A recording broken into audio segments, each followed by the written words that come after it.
All right. Hi, everyone. Welcome to Mindgasms. I am Andrew, aka Princess fucking Mindgasms, for the purposes of this video. And we've got the Dracarys Centrist for the purposes of this video, aka Woke Centrist, aka Dusty Cubes, aka Dustin Cubit, who I almost always talk with on podcasts. And we're going to talk about. Oh, I mislabeled this.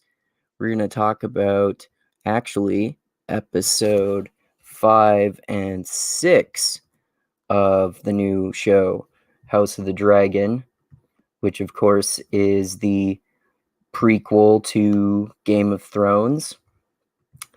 And yeah, as there's some murder, a marriage that is perhaps somewhat comparable to the Red Wedding in Game of Thrones, and all of these secrets about the princess secretly fucking her bodyguard, Kristen Cole, and then we have that interesting time jump in episode 6 where they go forward 10 years with the characters and have some different actors playing them.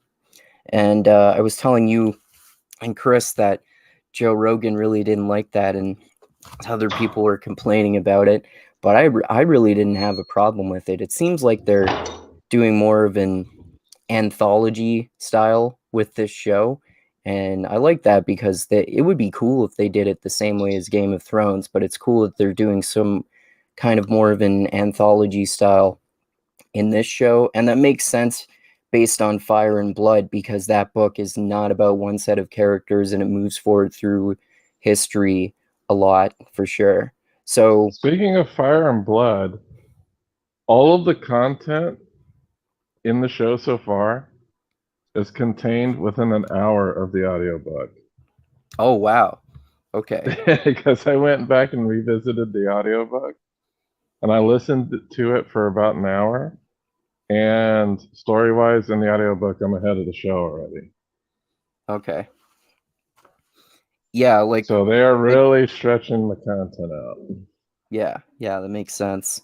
Yeah, like we were talking about before, it makes sense that they would do that because Rhaenyra and Daemon and company, they're only a small part of the book, and then the story moves ahead of them. So, I mean, it seems to me like they're probably going to move forward toward other characters since there are going to be 5 seasons. I don't know if they're going to stick with these for 5 seasons. That seems like maybe too much of a stretch.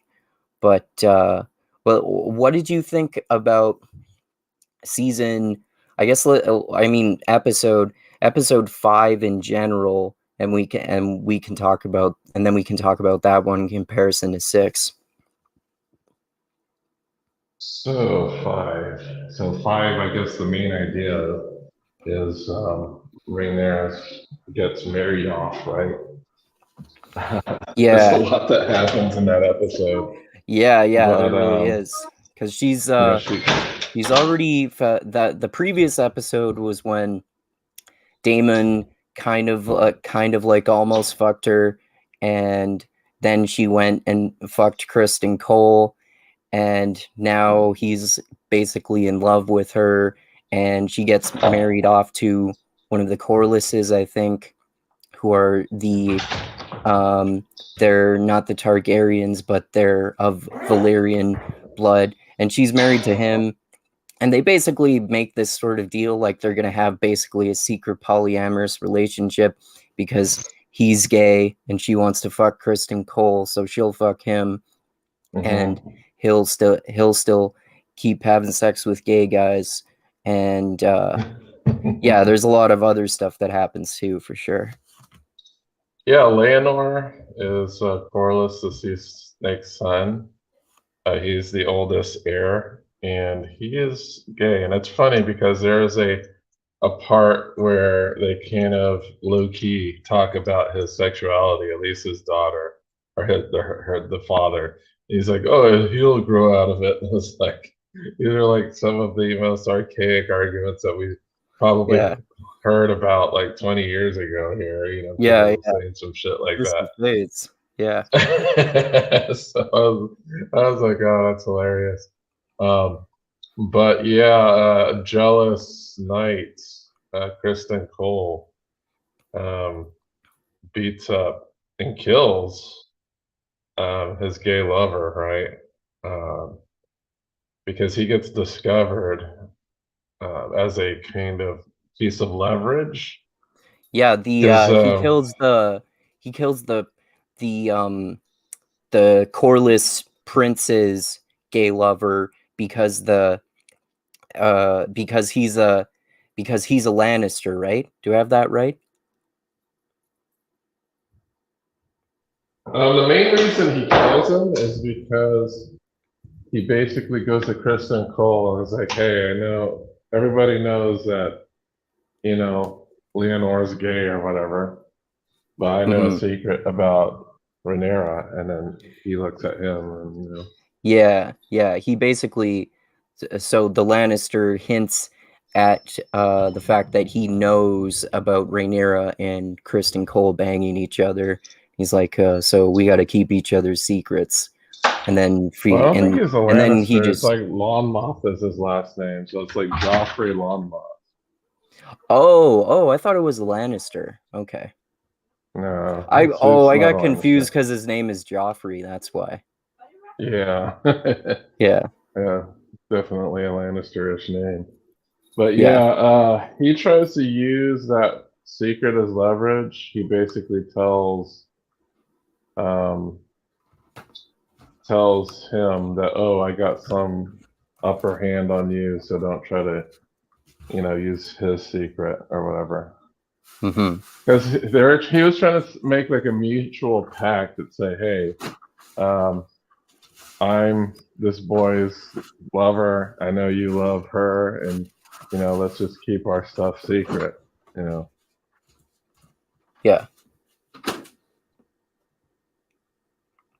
Yeah, and obviously that doesn't work out for him. And yeah, well, at the end of the episode, we don't need to get fully on into episode 6 yet. But one thing that I thought was weird, at the end of episode 5 was that after Kristen Cole kills that guy, he goes and he's about to kill himself, and then Queen Alicent basically prevents him from doing so.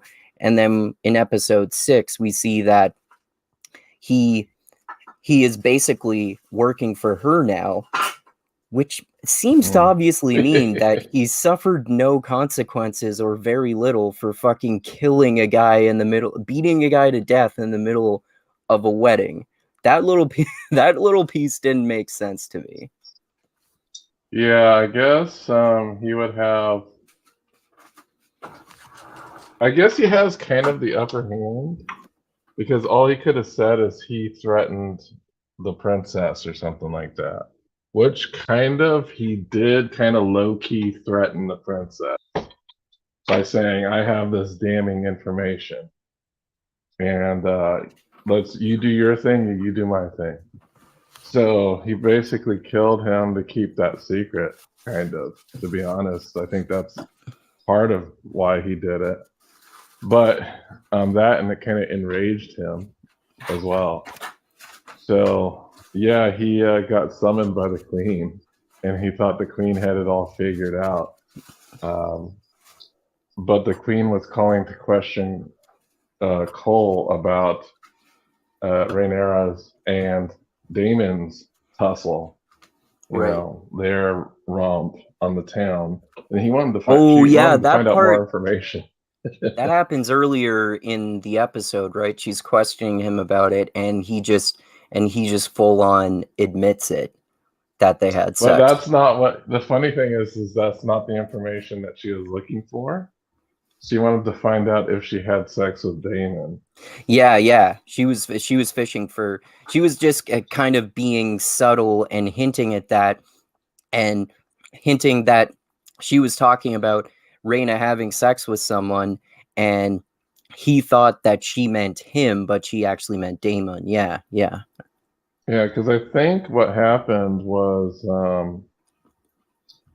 the wannabe Littlefinger guy, didn't he kind of talk to Alicent and like allude to the more truth about what happened regarding Alice, like Alicent, Queen Alicent, the one that was always wearing Alicent's green. Alicent's father and former Hand of the King, right? No, not her father. Because there's a part where she's walking in a courtyard, and there's a guy with a cane, right? He's kind of like crippled, but he kind of seems like he's playing a Littlefinger type of role, where it seems like he's some type of spy master of some sort. Oh, okay. But he talks to her in the courtyard, and he kind of alludes that more happened regarding Rhaenyra's being out in the town. And what he said basically is, oh, the Maester brought her some tea. And if you know anything about Game of Thrones or this world or this universe, that tea is a type of tea that is basically like the morning after pill or some type of Yeah, chemical abortion agent. yeah. It's I like the think it's called moon morning tea. after pill. Yeah, morning after pill tea or abortion tea. Yeah. Yeah, I think they call it moon tea in the Song of Ice and Fire universe. But when wannabe Littlefinger relays that information to Alicent, she puts two and two together. It's like, why would the Maester bring this tea directly to her, like right after the night on the town? So she puts two and two together and assumes that she got pregnant or had some type of sexual relation with Damon. So she was basically calling on Kristen Cole to confirm what she had heard. Yeah, exactly. But instead, he tells her that it was him. Yeah, which obviously is a big fuck up on his part. Yeah, and he was about to basically sacrifice his life for that. Because wasn't there a point where he was about to kill himself, like was it after that he killed the dude? Yeah. It was right after he killed that guy, almost at the very, actually at the very end of the episode. It was right after he killed that guy. He went to a graveyard and he was right about to kill himself, and then Queen Alicent stopped him right before she did, or he did rather. Yeah. It's lots of twists and turns in episode 5. I did enjoy episode 5.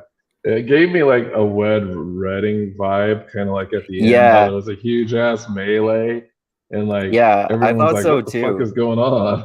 I was wondering at the start of all the wedding stuff. I was wondering, ooh, with all this deceptive stuff and Kristen Cole being so violent and unpredictable and stuff like that, is there going to be some sort of Red Wedding homage or something? And obviously it wasn't just a massacre of almost everyone at the wedding, but it was similar in that way. But I didn't expect it to be just Kristen Cole murdering that guy who let him know that he is the Corlys guy's lover. I didn't expect that. Mm-hmm. Yeah, I did not expect that. And I was like, "Hey, what's going on?" And then it almost seemed too like someone was there trying to kidnap the princess. So we had like it's almost seemed like it was like a giant setup as like a distraction to do something to the princess. So I was like, oh, what the hell's going on here? But nothing ended That's up true. happening on that end.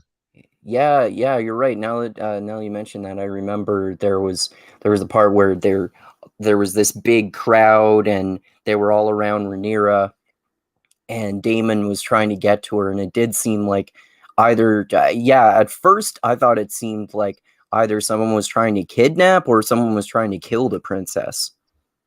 Yeah, so I was like, oh wow, something bad is about to happen to her. I knew that it wasn't, but you don't know how much they're going to change in the show because they've changed quite a bit. Like they changed timelines, they changed some other things too. Because in the book, they never mentioned that Rhaenyra getting down with Kristen Cole. That's never mentioned at all in Fire and Blood. Okay. Because the way it happens in Fire and Blood is that Kristen Cole became resentful to Rhaenyra because she had gone out in the town, or at least there were rumors.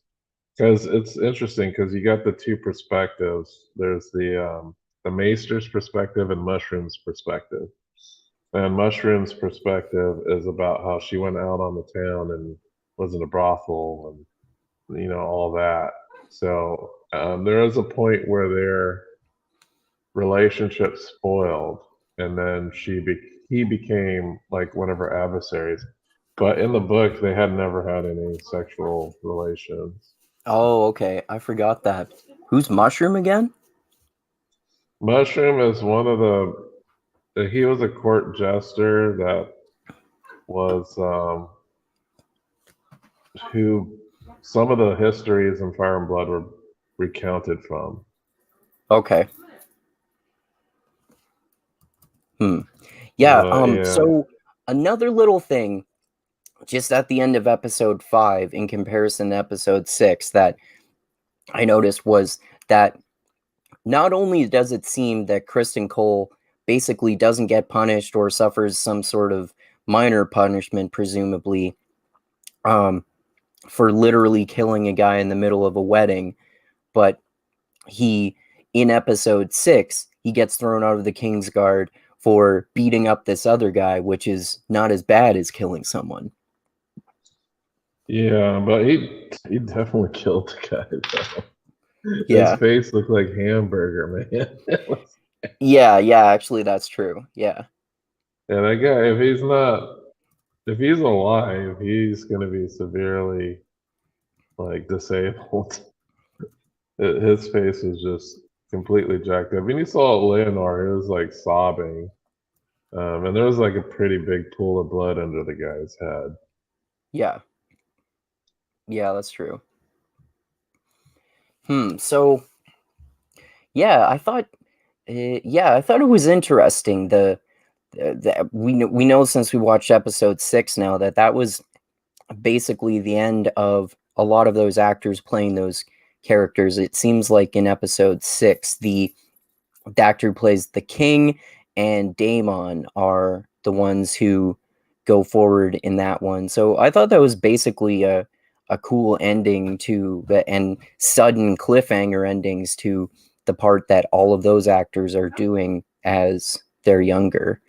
Was there what did you think about that? And was there anything else that we missed about episode 5 we should talk about?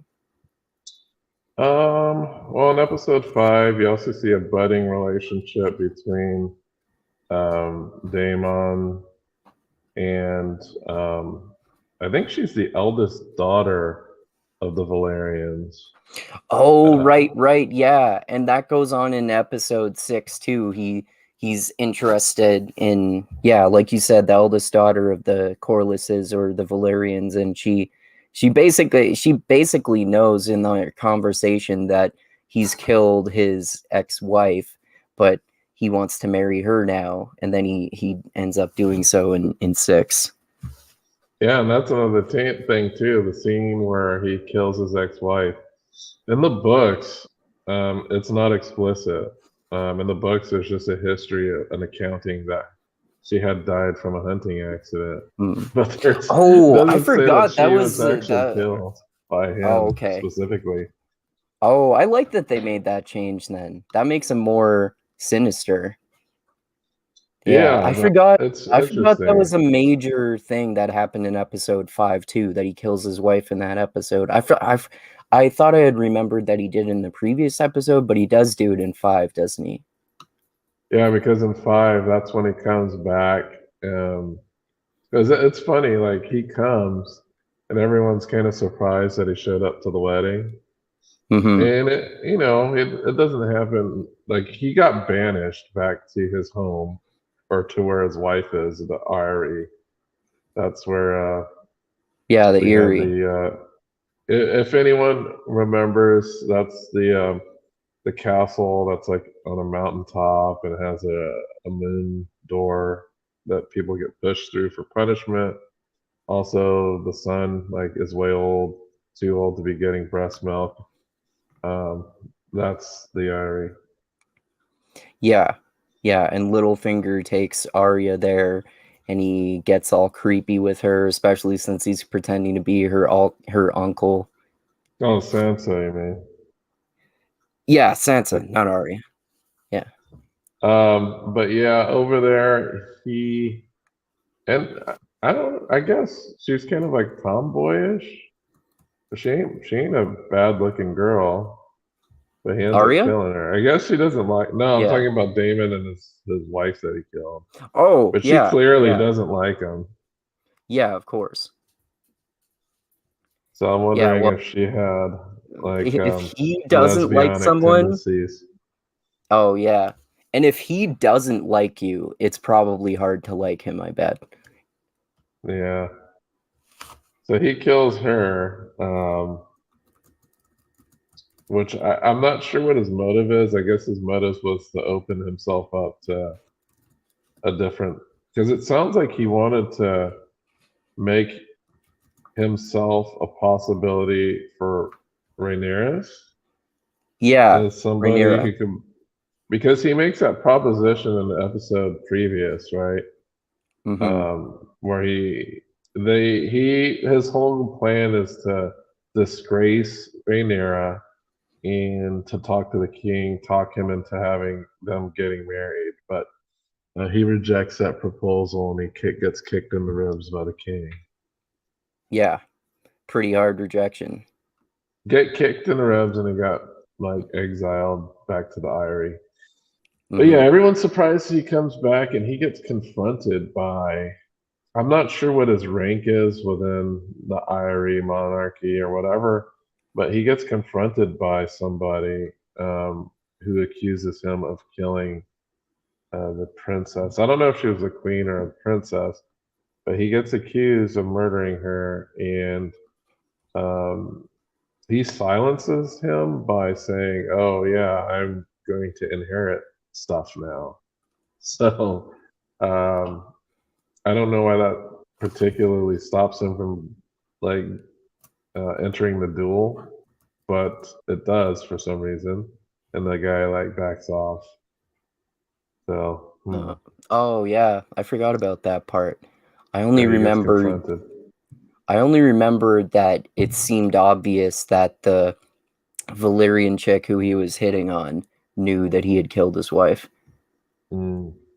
What do you think of that janky dance that they did? That was interesting. Yeah, there was this weird part there when they're doing like a fake tug of war. Yeah, yeah, that was interesting. The choreographers for that. But just think about this. They actually had to practice this shit. So they're Yeah, like, okay, we got to practice for the dance scene. Here are the steps. that'd be hard to learn with all that choreography. And it wasn't like a short little dance. I was like, oh, it's going on for a little bit. I'm quite surprised here. Mm-hmm. And they were like talking, and it is funny, like when they finally get married, um, he's like super sad because his dude just got killed. And she just gives him like a little peck. Yeah. And it's all said and done. Yeah. Yeah, And it happens, it seems you to can really happen like right see. after that. And it's like, Yeah. wow, they really got crazy. Because I think obviously there's some budget constraints here. Because there's supposed to Mhm. be a tourney, and according to the book, the guy that gets his face bashed in, that's not how it happens. He does die in the book, but it doesn't happen like that at all. What Oh, happens is okay. that there's a tourney, and he goes up against Kristen Cole in the tourney.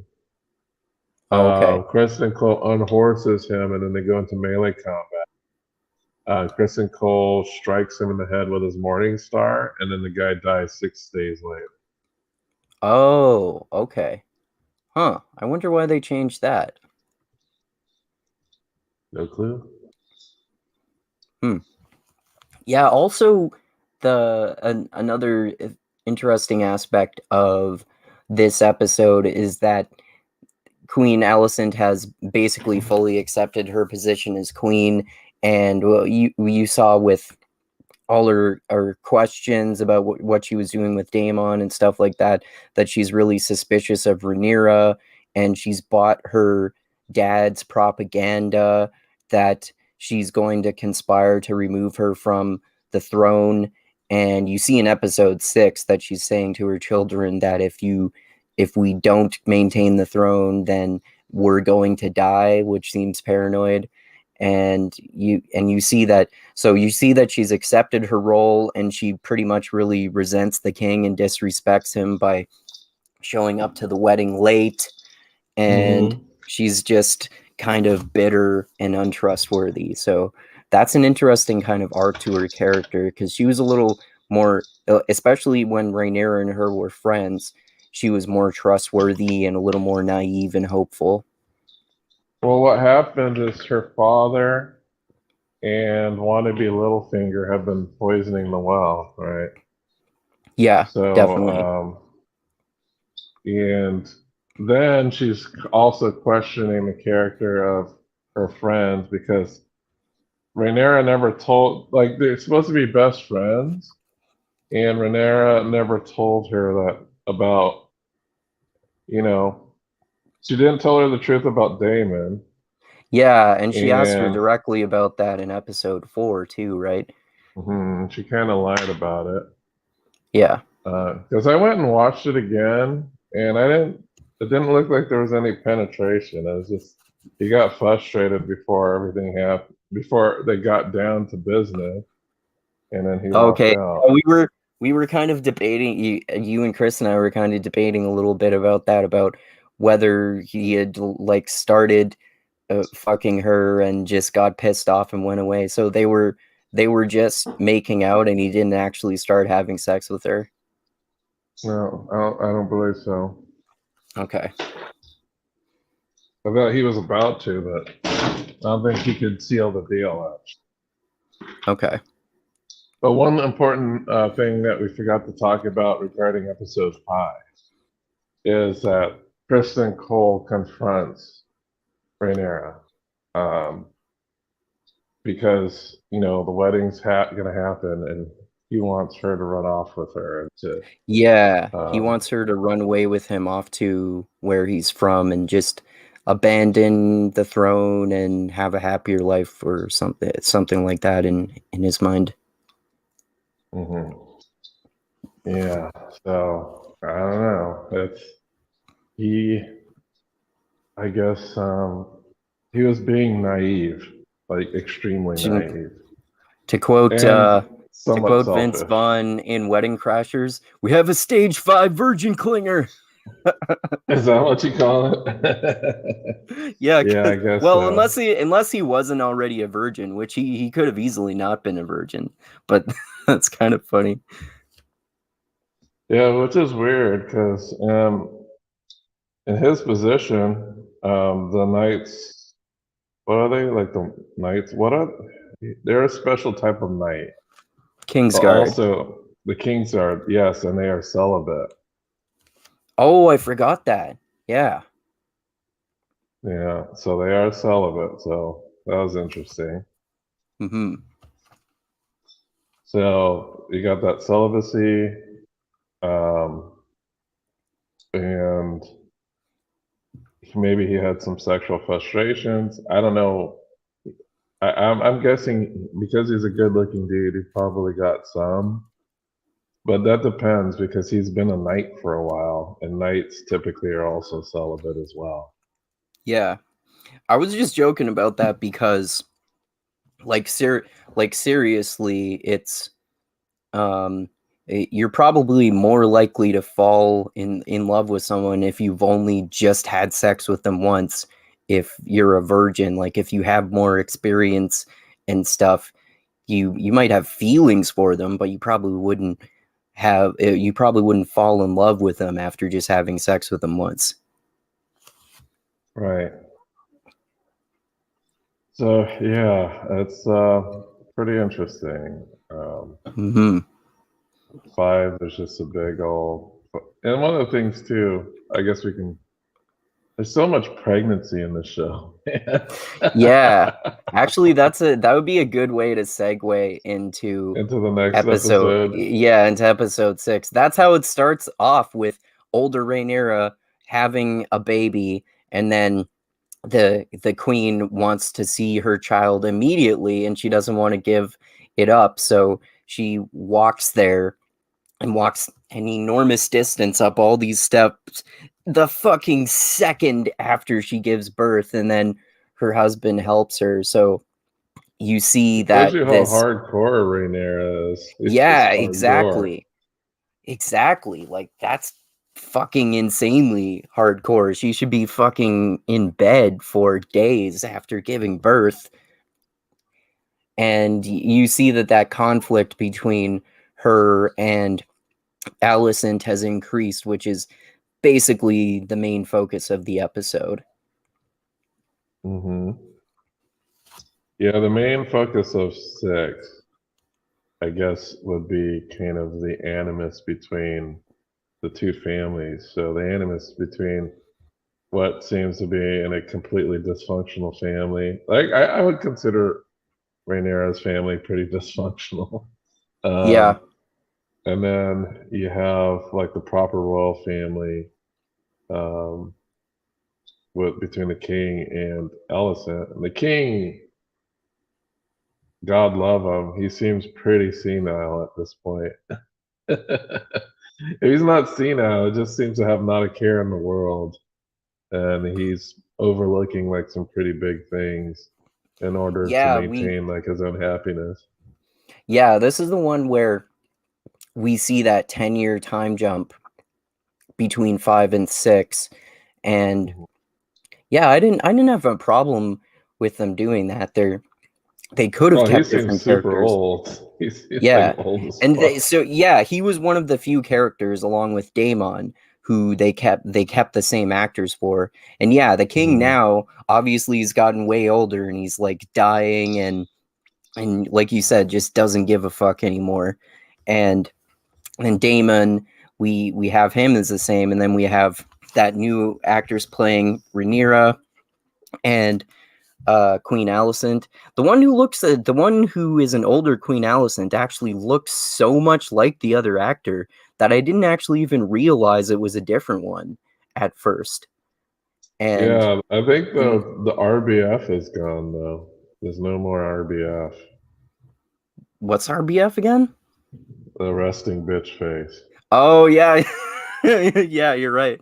Yeah, that really increased in her episodes as they went But along. I like the original actress. I wish they could have like aged her up. I actually didn't mind the Alicent replacement at all. Um, because it seems like I might like the replacement better. But I really like the original Rhaenyra. It seems like this new Rhaenyra is a lot more gruff. Seems her voice is a bit deeper than the Yeah, original. they really did that with the older Allison too. It seems like the show creators probably obviously did that deliberately, so you would to emphasize that they're older. You can tell that they both of those women have deeper voices. Mhm. So yeah, we get this really tense scene where the queen's looking over the baby, and then the queen's like, "Oh yeah, you didn't have to come. You should be resting." And yeah, it was pretty interesting. I guess there's a new hand of the king now. There's a lot going Yeah, on. there's that guy who One of the things you was forgot to you forgot to include this in your little banner, the window masturbation. I'm quite surprised you didn't include that. Oh yeah. Yeah, that's true. Yeah, that's important. I was like, dude, like, how high is that fucking window? And why does he feel the need to actually do that? Like, Yeah. I was like, is he like looking over the his subjects and trying to come on him. Like, what the hell is he doing? Dude, that reminds me of the season 2 finale of The Boys that I just watched which literally ends with Homelander jacking off at the top of a super high building and yelling, "I can do whatever I want." That's kind of I guess that's a good parallel. That's probably the vibe that's going on there. Yeah. But yeah, he gets caught though, which is freaking hilarious. Yeah. Yeah, you don't want to get caught doing that. Yeah. So did you want to talk about the baby? Like they brought out the baby. And I forgot who, but somebody tells Leonor is like, "Oh, one of these days you're gonna get a child that looks like you." Right, yeah. Yeah, because everyone basically they talk also in the episode about how it seems like the king is being deliberately oblivious to the fact that none of Rhaenyra's children have blonde hair, and for I think it's maybe Queen Alicent or another female character who says a striking but coincidental resemblance. They bear a striking but coincidental resemblance to Kristen Cole because they all have black hair. And Well, not Kristen supposedly, Cole. They're talking about like the new guy, which is the commander of the Night's Watch. oh yeah, okay, yeah, right, But yeah, both of them have blonde hair, both Rhaenyra and Leonor, but all the kids are like brunettes. yeah. Which wouldn't make sense if all of her kids are with her blonde wife and she's blonde. That doesn't really make sense. Mm-mm. So So yeah, their births are basically in question, at least their parentage, coming from all different sorts of areas. yeah, Because that actually becomes that is something that happens that sparks the Dance of Dragons later on. Because there's gonna have to be some more like time jumps. Because in the Dance of Dragons, the children now are adults. right. So there are more time jumps coming. Because I know for sure they're going to get to the Dance of Dragons, so we can expect to see more time jumps. I wonder if they're going to use these same actresses, or are they going to like replace them, or just make them older. But they could probably just make them older. I don't see the reason to replace them again. Yeah, it depends on how much older they are. I mean, now it makes more sense to replace some of them now, especially because actors who like the ones who played Rhaenyra and Alicent, they were supposed to be like just barely adults, perhaps still teenagers, and then they're supposed to be presumably in their 30s or so now, which I suppose you could do some aging up with makeup now, but now that they've changed the actors and they have these adults, it's easier to age up adults who are already fully grown adults playing fully grown adults. Yeah, Leonor looks like way bigger than he was Mm-hmm. previously, because he was just a bit taller than Rhaenyra, and like when he got aged up, he's like much more taller than she is. Oh yeah, And that's he true has now you and he mention has it. like Yeah. more of a swagger. Like the Leonor before then kind of seemed like kind of reserved. Right. Buddha bless. Yeah. Yeah, so yeah, there was a lot of you're right, they really emphasize pregnancy in this episode, especially like obviously a strong example of that is the medieval botched C-section in episode 1. Yeah, we get another one. Except I kind of I'm not sure what happens in the end. This all right. So we could talk about Daemon and his exile Yeah. Self-imposed exile, it seems like, because Yeah. Daemon, what happens with Daemon and his wife is very interesting in this episode. yeah, because it seems like he's conflicted about his current status, and his wife brings it up. It's like, yeah, you say you don't want these things, and you say you're happy, but all you do is stay in the keep. You don't even go outside in the city or do anything like that. Yeah, So and he's she kind of basically senses. mellowed right the fuck out and has no ambition anymore. Hmm. And he has kids, and his kids, you could tell that they are of his offspring. They got the blonde hair. So he has kids now. Everybody's got goddamn kids, and Mm-hmm. and then she has another one on the way. I think all of his kids are women, girls. Did he have any boy children? It's a good question. I think you're right that they're all girls, if I remember correctly. Yeah, and I think this one was supposed to be a boy. So we get another botched medieval. Well, I don't even know if a C-section happened because we didn't get to No, I see don't. it happen. Yeah. Well, yeah. It's interesting because he gets the same choice that King Viserys gets in episode 1. Mm-hmm. Basically, the doctor basically says we can do what is not referred to yet as a C-section and save the baby, but it'll kill the mother. And it Mm-hmm. seems like, yeah, you're right. We don't know exactly whether he made like what decision he made, but it kind of seems like he made the decision to not do that and let his wife survive. But then she gets so depressed about not being able to. Oh yeah, you must be right that they only have daughters, because that must be one of the other reasons that she's depressed. Like, she's depressed that she can't give him a male heir, which would explain more why she goes and gets her own dragon to burn her to death. Yeah, I was like kind of confused because it seemed like if this was the case, either way it was a death sentence. So she could either have the baby and die, or the baby would probably get stuck inside her and rot and like kill her slowly. Mm-hmm. So I think either way she was gonna die because they didn't have the medical technology to save a mother after having a C-section. Right. Yeah.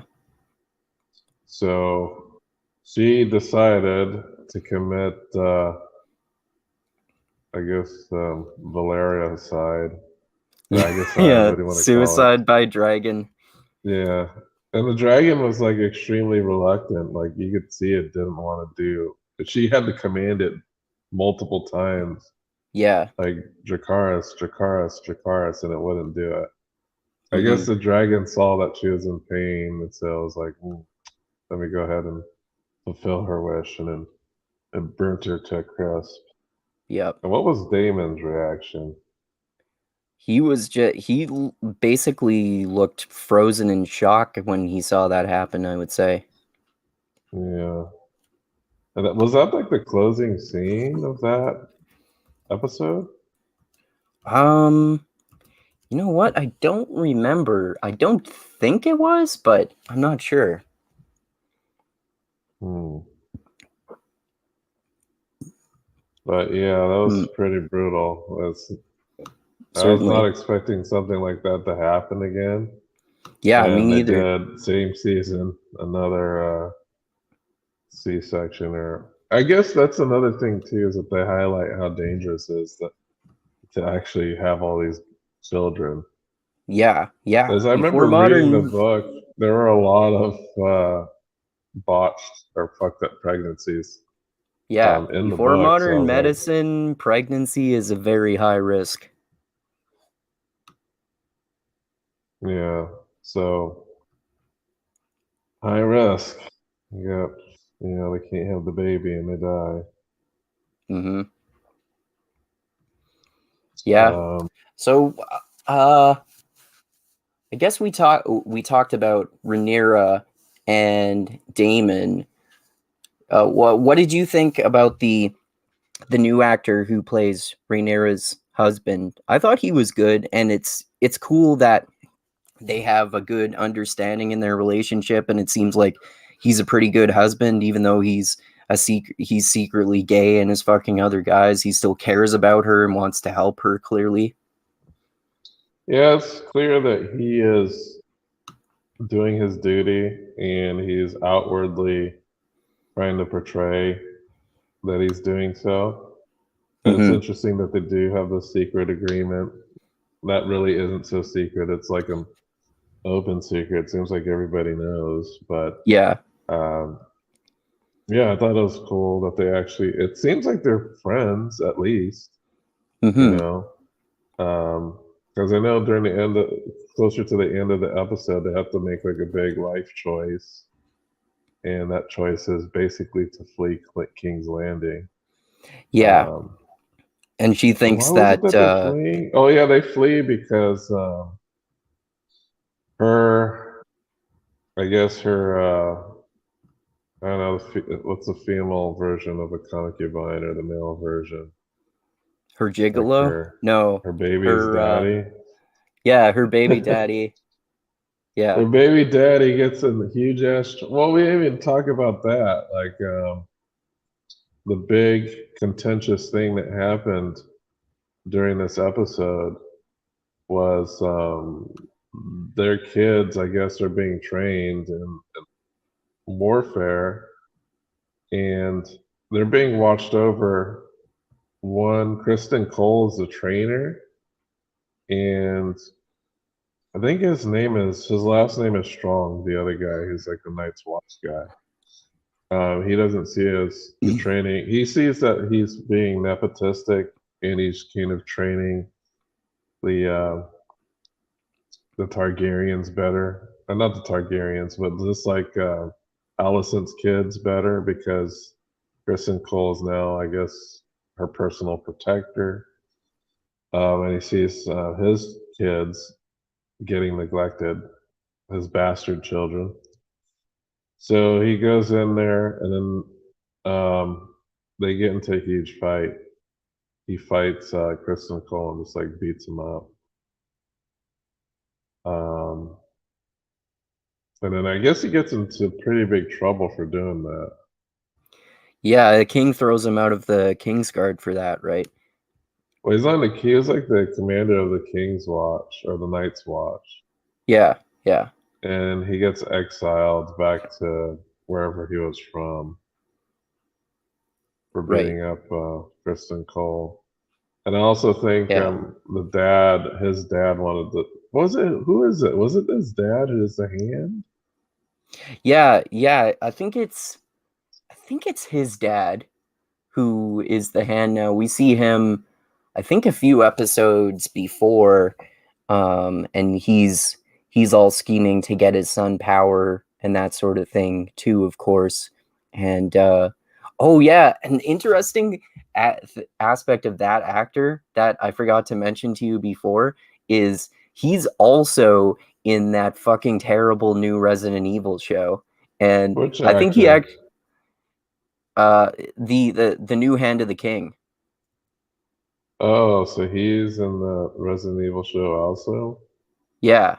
He actually does a good acting job in this though. I think even his acting in that show seems significantly worse than his acting in this. It's like that show is cursed or something. Hmm. Wow. Yeah, he's an interesting character and one of those multiple who are just scheming for more power so they can have the throne of the Seven Kingdoms, like so many other characters, of course. Here's something I forgot to mention. Um, Remember the 11-year-old who the king was going to marry but rejected? Hmm. She was might have been. That is the girl who had the botched C-section and died. Oh, I didn't realize that at all. Oh, okay. Yeah, so she was pretty young. She wasn't that old. Oh, okay. So Damon married her when she was 10 or 12? No, because this is, remember, it's a 10-year jump. Yeah, I'm like, Yeah, it's weird because there is a 10-year jump, and they didn't switch. Well, I'm trying to remember because she got old quick then, because she yeah, was older, and she was in the wedding. that was her? Yes. Holy shit, yeah. That doesn't make sense. That's weird. Yeah, so they changed her actress before they changed everyone else's. That's weird. Isn't it? It's like it's Weird. like they wanted to be less creepy and they're going out of their way to do that, which is weird because they went out of their way to emphasize how creepy it is in previous episodes. Yeah, so yeah, that's why it gets confusing. Like when I brought that up, you're like, "What?" I think that's probably these age jumps and character switches are going to confuse some people. Yeah. Yeah, and I'm curious, like I'm curious why they did that with some actors, but not all of them. It kind of makes sense for the king because he's already old as fuck at the start of the show. He's 10 years older. It's easier to make him appear 10 years older. And I guess I get why they kept Daemon and they kept the Hand of the King because they were already a little older.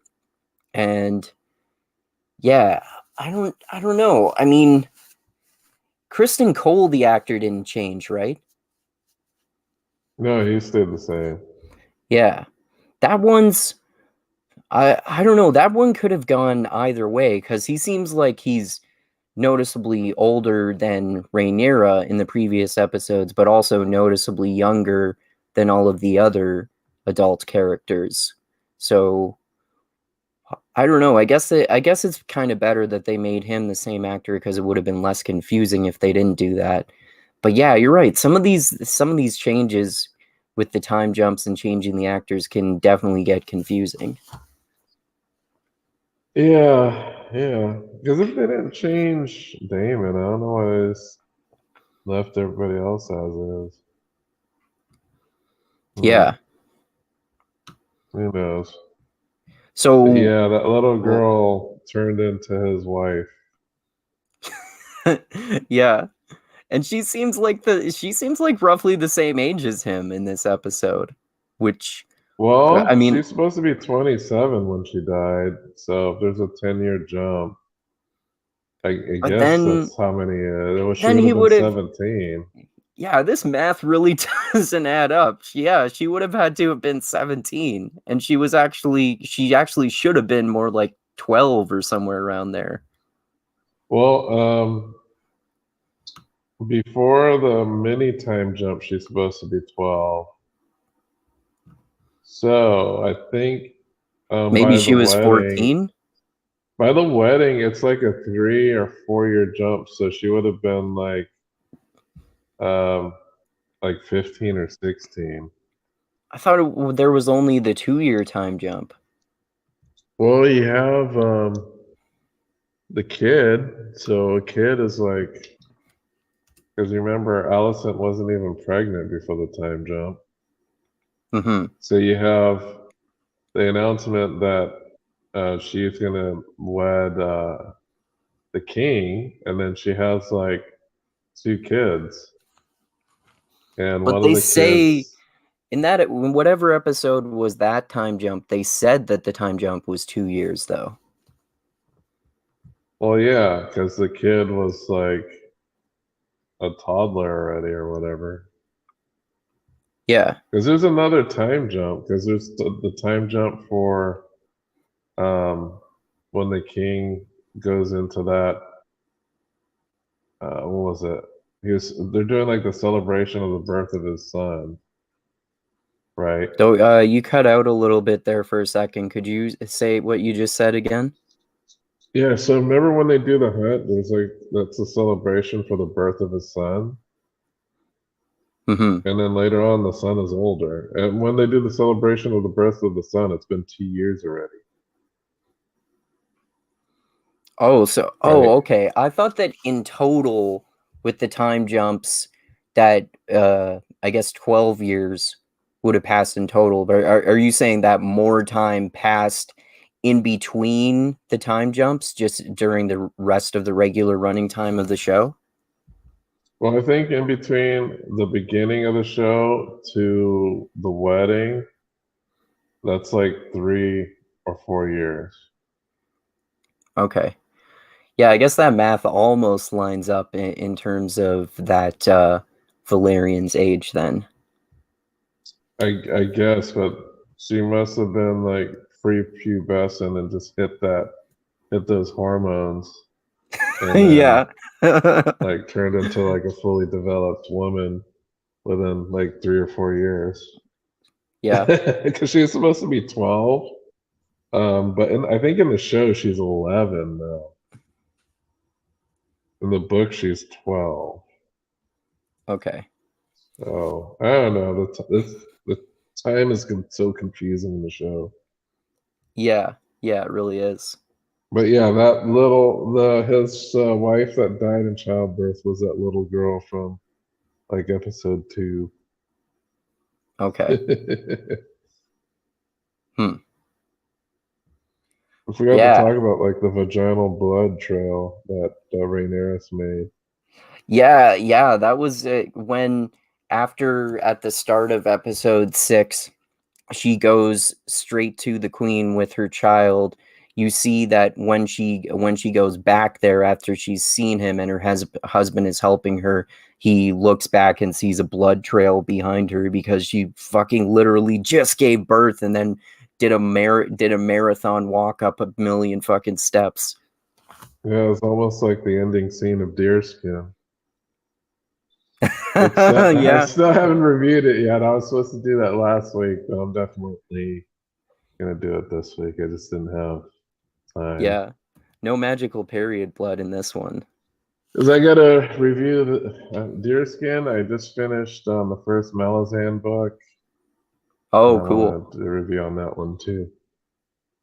Yeah, it'll be interesting to talk with you and Tristram about that more once I read that one too, because I'm very interested to see what I will think about it, because people say that it's even more complex and confusing and slow moving than Wheel of Time, and I have some problems with keeping track of all that shit in Wheel of Time. Yeah, it is pretty complex. This series does not hold your hand. And because it's not exposition heavy, you kind of have to like put 2 and 2 together to figure out the way the world works in this book. Mm-hmm. But I kind of like that about the book, that it doesn't hold your hand and it expects you to kind of figure out things instead of like these giant exposition dumps, you know? I like That's an that to interesting an way. I like that to an extent, but I don't like it to feel like work and have to like do homework to figure out what's happening. I feel that way about Wheel of Time sometimes. Yeah, I guess this is kind of my pseudo second reading because I read about 90% of the book and then I had put it off for a long time. I was like, I'm not gonna remember any fucking thing that happened. And so I went back to the beginning. I did remember a lot that happened. So I was glad I kind of went back to the beginning again. But when I did, I found like the events and things and the machinations and the plots a lot more understandable when I went back through from the beginning. Oh, okay. That And the first guy, time I did it by reading it, and the second time I went through audiobook. so it was easier to understand in audiobook form. For me, it was. The only problem is that this book, I believe, is an Audible exclusive, so can't find it in your library, unfortunately. Malazan? Yeah. Oh, okay. I didn't know that. Well, at least in the I have a. United States, it's Oh, not. It's okay. a Audible exclusive. So I ended up Okay. using a bunch of Audible credits on this series. Oh, okay.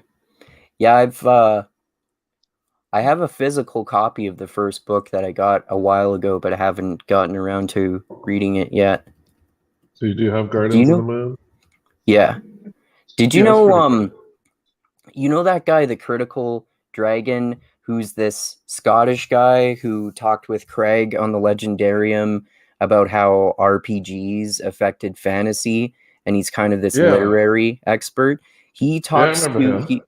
he's a big fan of Malazan and has talked to Steven Erickson a handful of times at least on his channel. Oh, cool. I didn't even know he had a channel.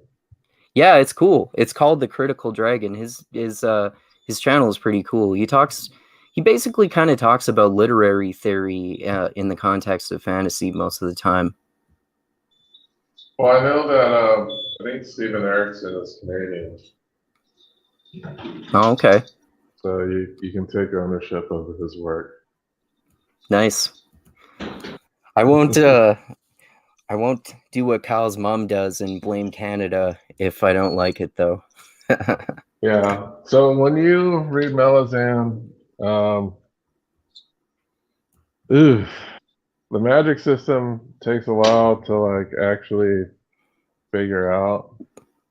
There are explanations of things, but it seems like that only happens at like the very end of the book. Oh, okay. And they're not like super drawn out explanations, so So there are long yeah. exposition dumps, but not when you need them the most. No, like even in the end, there's not really long exposition dumps. Oh, okay. I thought you said there were. Like when it comes to like the fantastical elements, it almost seems like there's no exposition tied to them. Oh, okay. Because it seems like the story follows these people who are like, and when they speak about these fantastical elements, they speak as if they're normal everyday things. So they don't get into explanations of specific magical things. Some of the things do get explained, but there are no like huge dumps. And the things that do get explained come in like by passive dialogue. No, It's not huge like, dumps let is me usually not sit. a good thing, but I prefer to not have huge dumps in books. Although I know you do, if we're talking about literal dumps. I don't mind huge dumps because I'm used to that style of storytelling. I know in the Japanese style of storytelling, they love fucking exposition dumps. So I'm used Hmm. to like getting those huge ass dumps. I don't Um, mind them either, actually, especially if something is really complex, like in Wheel of Time or something like that. I can appreciate that because it helps me understand what's going on. like, have you ever seen the or read Death Note? No, I haven't. Okay, lots of exposition dumps in that. Okay. Yeah, I know you've told me about it before. Yeah, but they Um, make I think Daniel Green reviewed it, and I think he liked it up to like book 12 or something, and then he didn't like it after that.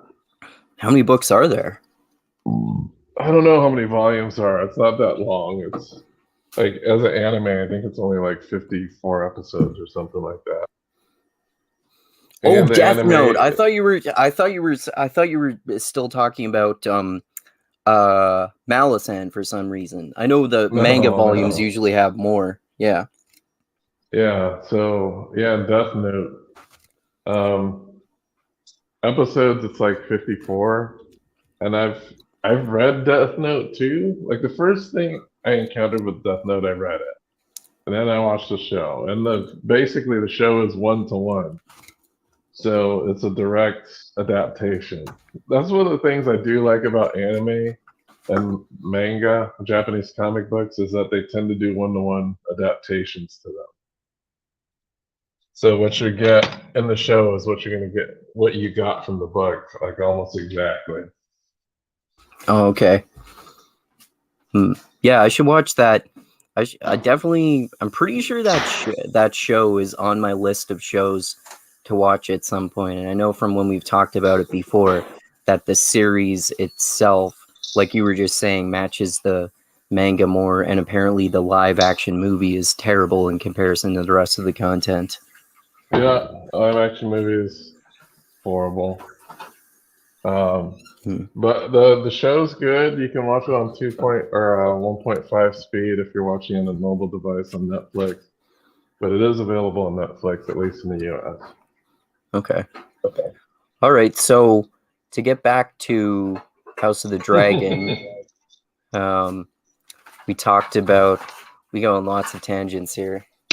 We talked about Rhaenyra, Daemon, Viserys, and Rhaenyra's husband. So let's talk about Alicent in this episode. Like I was saying, this episode seems to center around the dynamic between Rhaenyra and Alicent, and I think they do a really good job of that.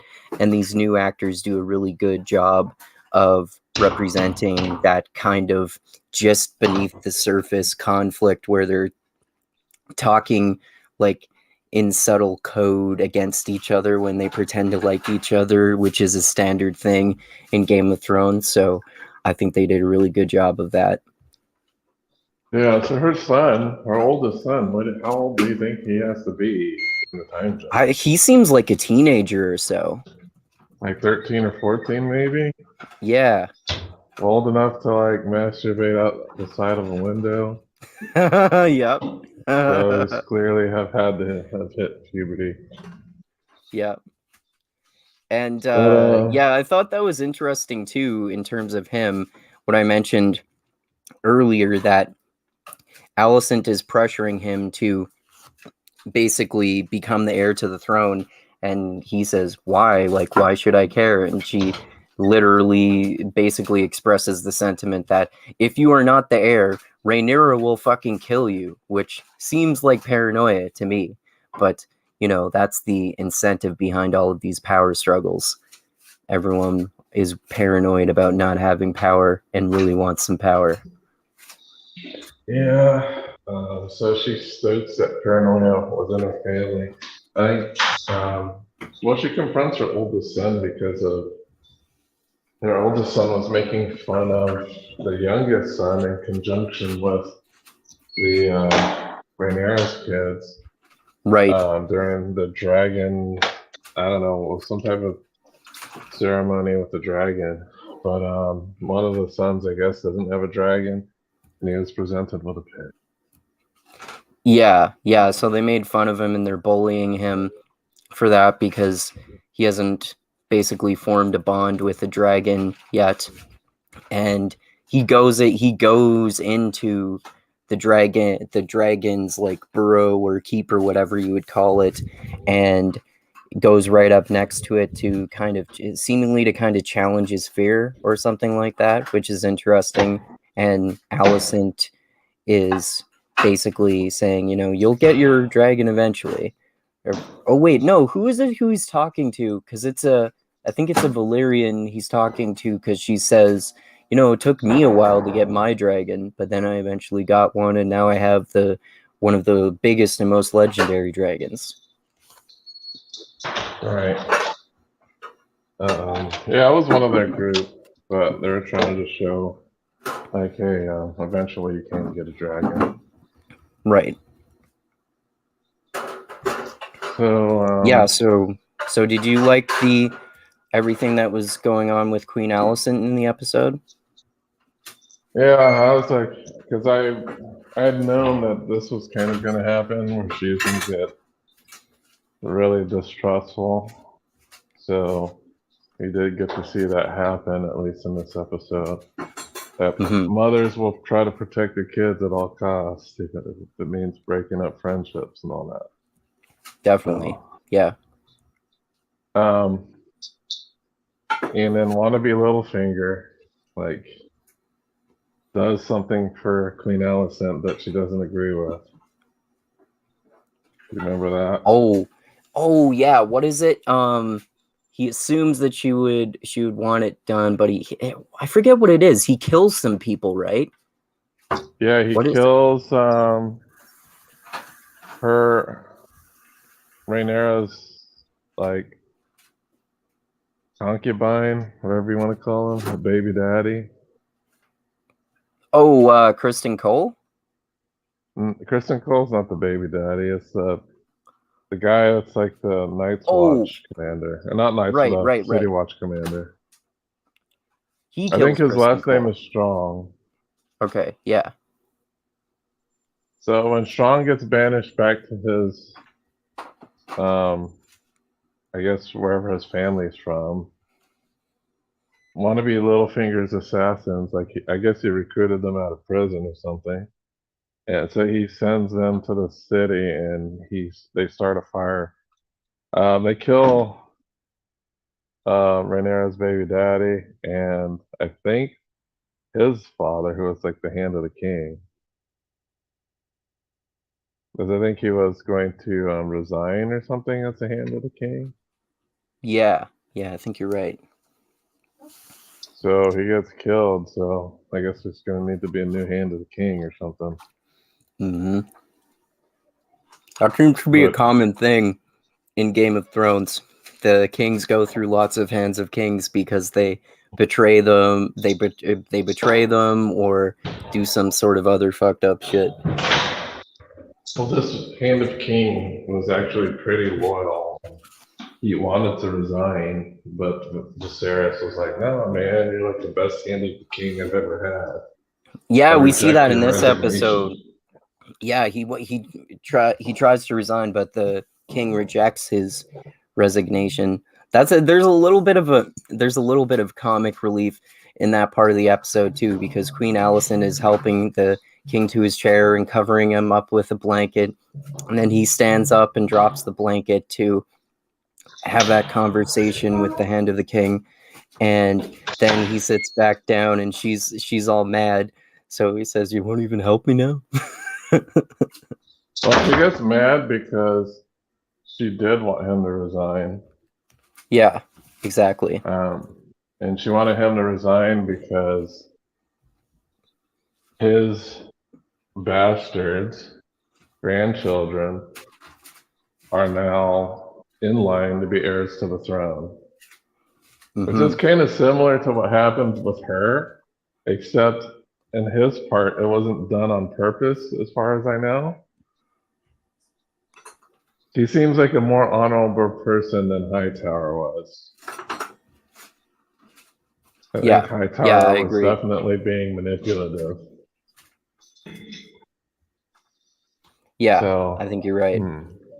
Yeah.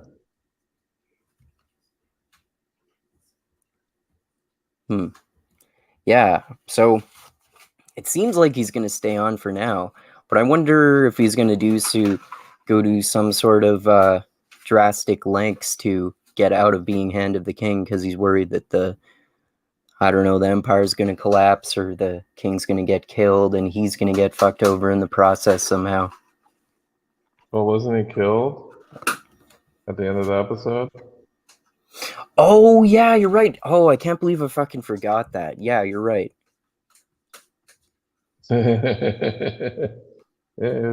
killed. Yeah, so I'm gonna try to see if I can find his name, so we can actually have a name here. Harwin Strong. That's the name of the Night's Watch guy, or not the Right. Night's Watch. He's saying Night's Watch, the City Watch. He was City the Watch, captain yeah. of the City Watch. Harwin Strong. Right. So that's his son who beats the fuck out of Kristen Cole.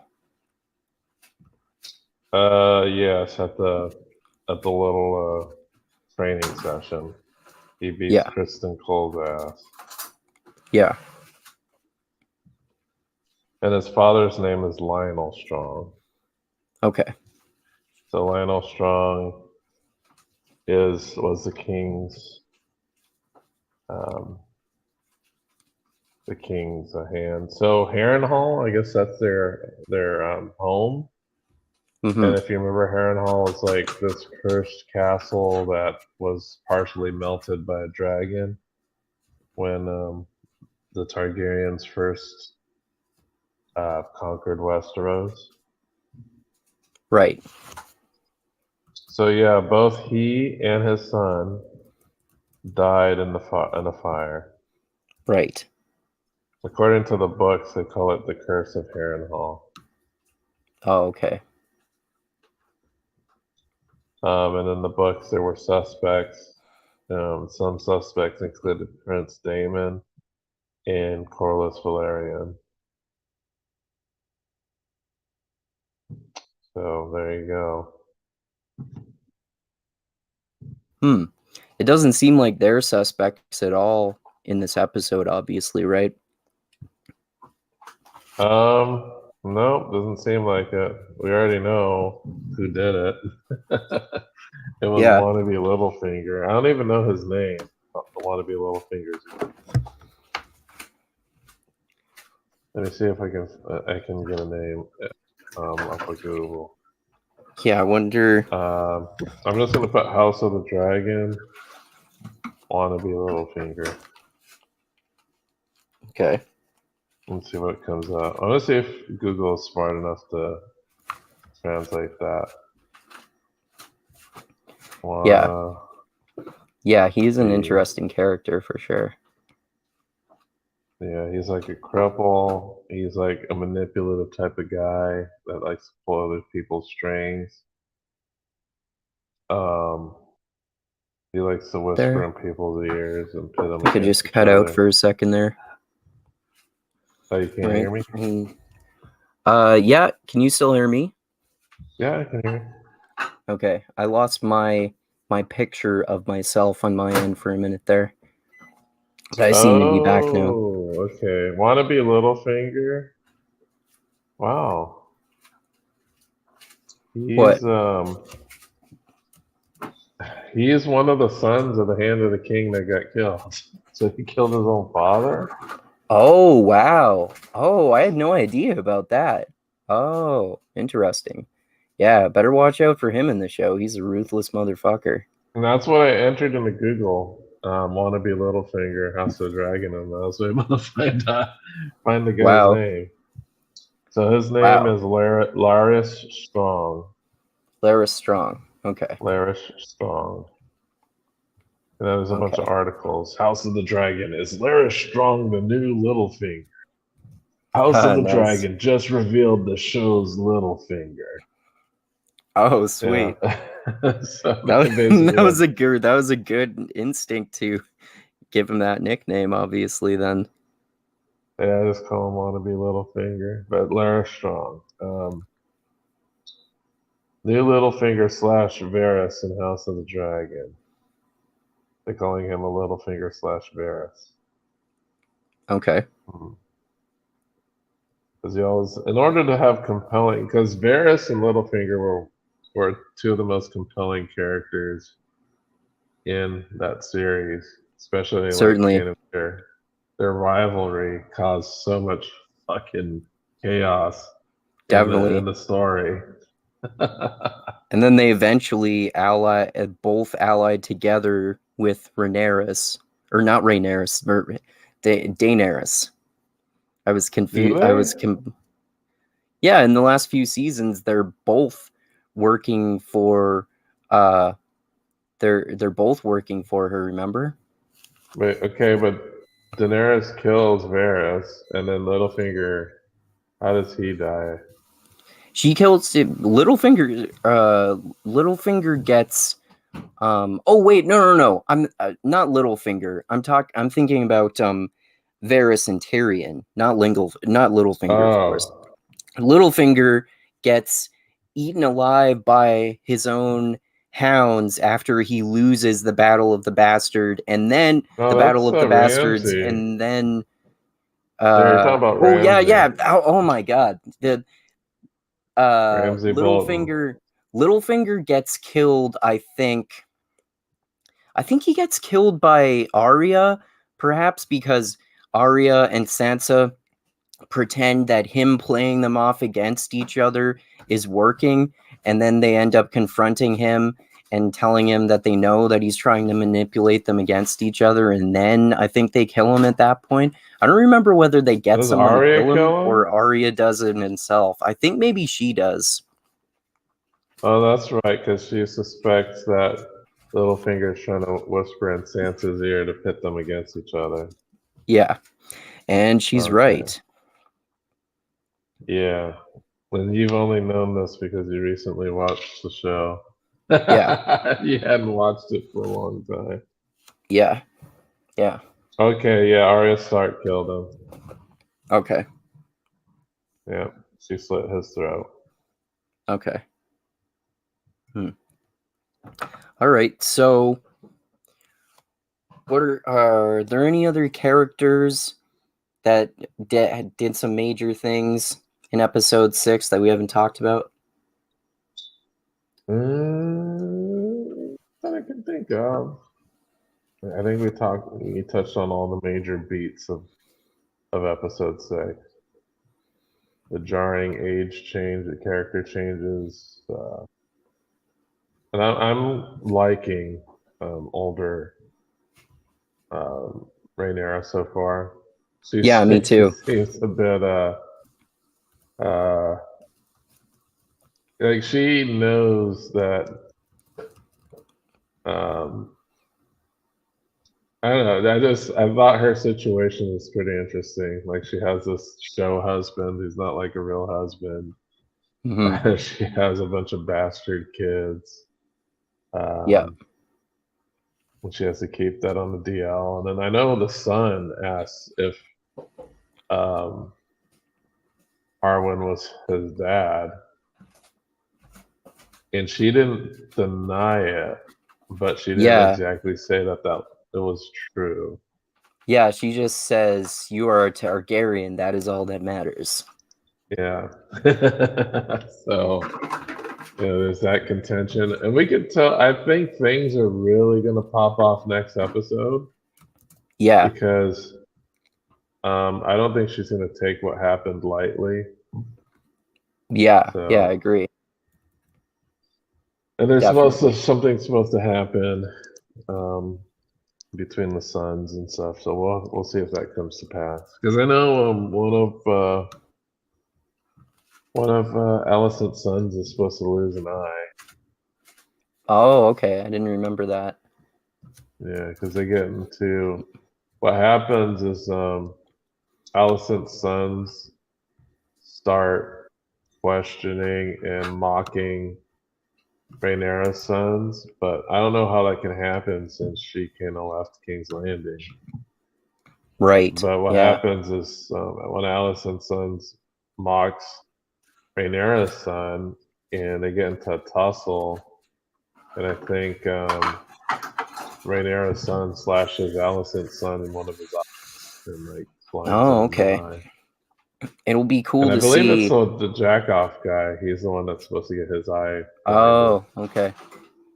Hope he washes his hands before he does that. Otherwise, he'll get that eye infected. Yeah.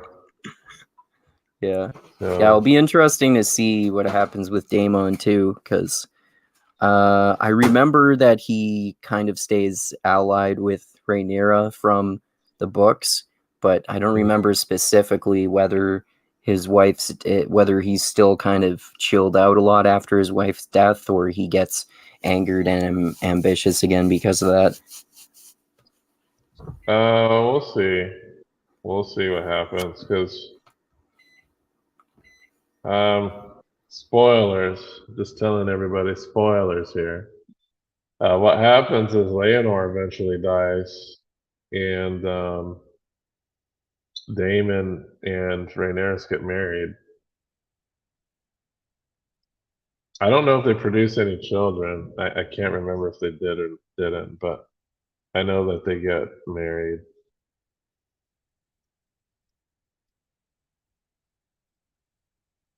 Yep, and Rhaenyra dies. Major spoiler. Yeah. So it's like the two sides are Alicent and whoever she can muster, and then the other side is Rhaenyra,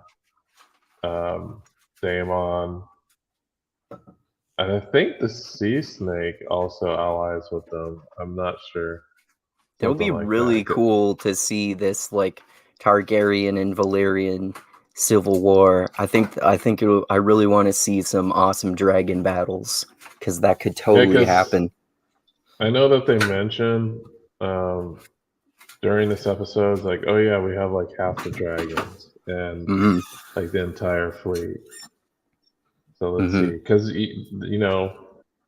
Rhaenyra's, because of that's just funny because they didn't even produce heirs.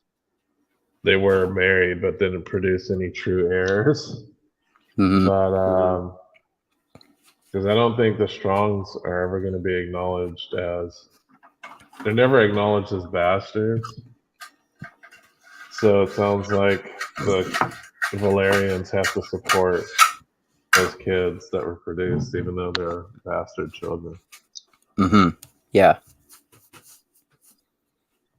So Yeah. yeah, So and then we get the Dance of Dragons. Seems like the Dance of Dragons is going to be coming. I don't know how they're going yeah. to stretch this into 5 seasons. That's what I'm trying to like scratch my head about. Yeah. Yeah. Me too. Because I've basically listened to like an hour and they're already like starting Dance of Dragons. So I was like, huh. Mm-hmm. How are they going to drag that out? Unless they're going to cover some of the other people after the Dance of Dragons, but I don't know. We'll see. Mm-hmm. Yeah. I'm very curious to see that too. Like I said before, I think I don't see how there's any way around them eventually at least moving on to different characters with the show if they're going to go through so much history. I mean, I guess the only way they would avoid that is if they go through way less history of the Targaryens than they do in Fire and Bllod. And they could do that, but like I was saying too, I think it's interesting that it kind of seems like they're moving more towards kind of an anthology in terms of changing the actors and stuff. You could argue that that's kind of more of a warm up for them eventually transitioning to different characters farther along in history too, because they could easily go through the entire 170 years of history between the start of the show and the events of Game of Thrones and just end House of the Dragon basically right before the beginning of Game of Thrones. Yeah, it's certainly possible. They did like almost 15 years in one season. Mm-hmm. So if you do that times 5, you don't quite get that many years, but you can cover a lot of ground. Yep. And obviously I think there are 8 episodes per season, or no, we looked that up before and there are 10 episodes per season. So yeah, the show is only barely more, the season is only barely more than halfway through so far. Wow. Yeah, we'll see. We'll see what happens. Yeah. So I liked 5 and 6 roughly equally, I would say. I like it, like I said, I like how they ended off with a cliffhanger ending with the previous actors, and I think this episode was really cool with all of the dynamics between Princess Rhaenyra and Queen Alicent and Rhaenyra's husband and the Strongs and Viserys and Daemon and everything that's happening in the episode. I'm not sure whether I would say I like one episode more than the other in terms of 5 and 6. What about you? Do you like 5 or do you like 5 or 6 better, or do you kind of like them equally or something like me? Yeah, I'd say there's a lot that pops off in that episode 5, but 6 is covers so much new ground that they do kind of have equal standing with me as well. All right. And I like some of those cool. new actors, so thankfully. Yeah. I think my favorite of the new ones are probably Rhaenyra in particular, if I had to choose one. But both her and Alicent are great, especially since, like I said, I didn't even realize that it was a new actor playing Alicent at first because they look so similar.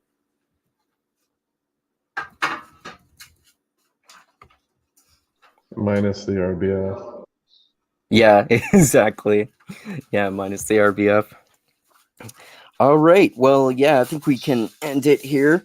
So thanks everyone for watching our discussion of episodes 5 and 6. I'm going out of town next weekend, so the weekend after that, Dusty and Tristram and I, because we haven't talked about the last episode of Rings of Power, we'll probably talk about 2 or 3 episodes of Rings of Power next weekend. So look forward to that as well. And check out all of our previous discussions so far of every episode of Lord of the Rings of Power, and House of the Dragon, of course. And yeah, like I always say, thanks everyone for watching. Click that like button, click that subscribe button, share this everywhere, tell all your friends, and let us know what you think in the comments of these episodes and the show in general. And also, check out my Patreon page. Link is in the description as always. And if you give me $10 a month, you can vote on future topics, books, and movies that I'll discuss both by myself and with others. And any other amount is greatly appreciated, of course.